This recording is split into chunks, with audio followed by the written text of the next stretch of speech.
July 31st, 10:03 a.m. Jerusalem time. The sky above Nevatim Air Base in southern Israel was clear, almost cloudless. Technicians were busy inspecting Israel's most advanced F-35 jets. Pilots were just preparing for flight training. No signs of danger. No sirens. But behind the calm radar screens, Iran had already lit the fires of hell. In just the first 18 seconds, more than 70 hypersonic missiles blasted toward the heart of Israel's military. Their speed? Mach 9, undetectable by the Iron Dome defense system. The first explosion struck the main hangar. Fighter jets erupted in flames before they could even take off. Wings burned. Fire spread to the fuel depot. The once clear sky turned into a sea of black smoke and roaring fire. Technicians scattered, their uniforms ablaze. Glass shattered in the control tower. Pilots collapsed, still wearing their helmets. On the IDF command center screens. Satellite signal lost. Communications down. Warning, base Nevatim KO. Within 4 minutes, the Ramon, Tel Nof, and Hatzerim airbases were also under attack. All of them, Israel's 3 strategic airbases, were destroyed in less than 10 minutes. Israel, the country once feared for its unmatched air power in the Middle East, was struck while still asleep. This wasn't just an attack. It was a complete humiliation of Israel's military supremacy. This was a nightmare they never imagined could come true. Total, 200 fighter jets destroyed, including dozens of F-35s worth trillions of rupiah each. One missile wiped out a decade of defense spending. And the world still has no idea. A few hours before the attack began, in a hidden underground bunker in Tehran, the commander of the Quds Force, General Reza Mahdavi, stared at a holographic screen filled with red dots, representing Israel's air bases. He didn't say much. Only one sentence. We won't just shoot down their jets. We will make them blind. At exactly 9:57, 5 minutes before the missiles were launched, Iran's cyber unit infiltrated Israel's communication satellite system. Iron Dome was paralyzed. Surveillance radars went completely dark. Israel's entire military electronics network blinded from within. Israel never saw this attack coming, because by the time they tried to read their radar, what they saw was fake data. Israeli radar maps showed safe skies, while missiles were already in the air. Israeli operators panicked. Computers overloaded. Missile defense control systems shut down by themselves. Iran didn't attack randomly. They had mapped out rotation schedules, technicians' break times, jet positions, and the weakest points in Israel's defenses. They knew when fuel was being unloaded.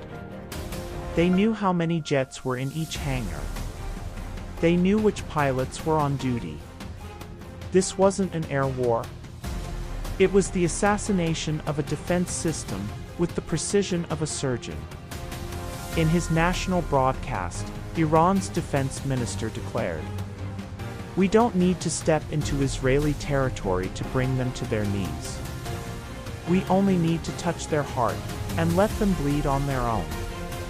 The global intelligence community was shaken. Even the CIA and Mossad had failed to predict the extent of Iran's new capabilities. The Washington Post called it the most perfect preemptive strike since Pearl Harbor.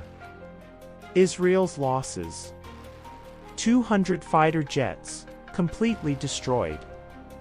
4 strategic military bases, crippled. Loss of communication control for 6 hours. Estimated total damage, 800 trillion rupiah. In the world of war, there are two kinds of defeats. The ones you recover from, and the ones that leave a scar forever. And for Israel, that day would be written in history as the day their skies were torn apart and their pride was set ablaze. July 31st, 10:35 a.m., 30 minutes after the attack began. Inside the underground bunker of the Prime Minister's office, Benjamin Netanyahu looked pale. Phones from military headquarters rang non-stop. Reports poured in all at once, crashing into each other. Nevatim is completely destroyed. Iron Dome is unresponsive. We've lost 60% of our air fleet. We're under attack, and we don't even know from where. CCTV footage showed a horrifying scene. Fighter jets engulfed in flames, some exploding in chain reactions. Fully suited pilots ran toward emergency vehicles, some burning alive. We can't save anyone at Ramon, everything is gone. Netanyahu, long known for his stubbornness and unshakable confidence, was now seated, speechless. The eyes of the world were on him. On CNN's screen, a flashing headline read, "Breaking, Israel hit by largest attack in its history." The Tel Aviv Stock Exchange plunged 17% within an hour. Foreign investors pulled out. Military banking systems were crippled by a follow-up cyber attack. And worse still, America hadn't picked up the phone. Israel, the only country in the Middle East with hundreds of nuclear weapons. For the first time since 1948, they felt truly alone. In an emergency broadcast, Prime Minister Netanyahu finally spoke. Today is the darkest day in our nation's history. More than 200 of our fighter jets have been destroyed. The damages exceed 800 trillion rupiah. But we will rise again. But his voice trembled. Not just from the loss of military assets, but because he knew Israel's image of absolute strength had been shattered. And the entire world was watching the ruins unfold, live. Meanwhile, in Iran, the streets erupted in celebration. Citizens welcomed a military victory without troops. Tel Aviv, sirens, fire, and smoke-filled skies. Tehran, flags waving, children dancing in the streets.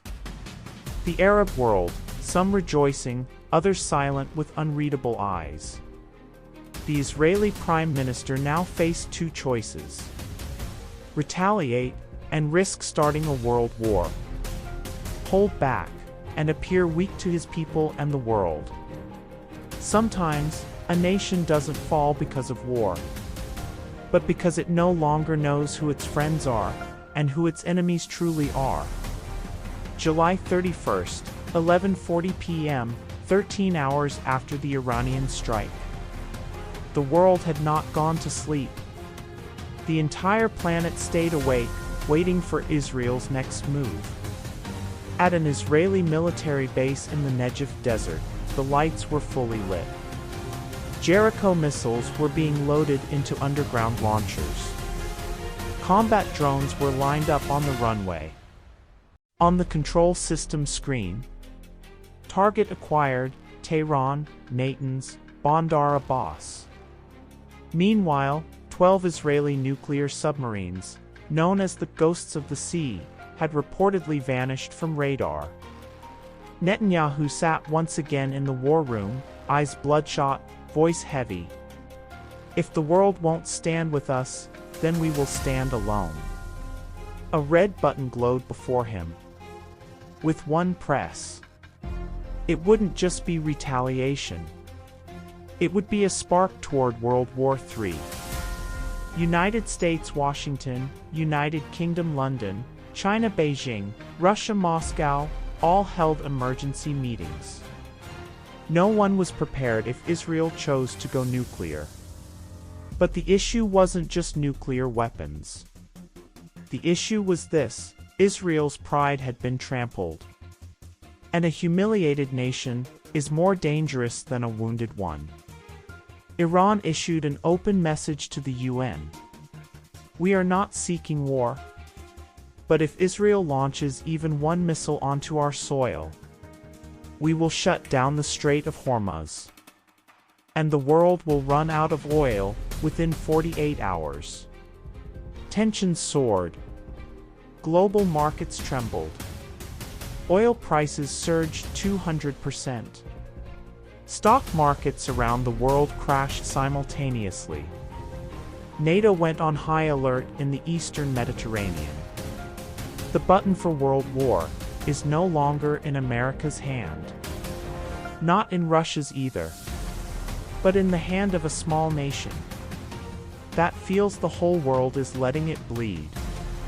In the final 10 minutes of that day, the sky over Jerusalem was pitch black.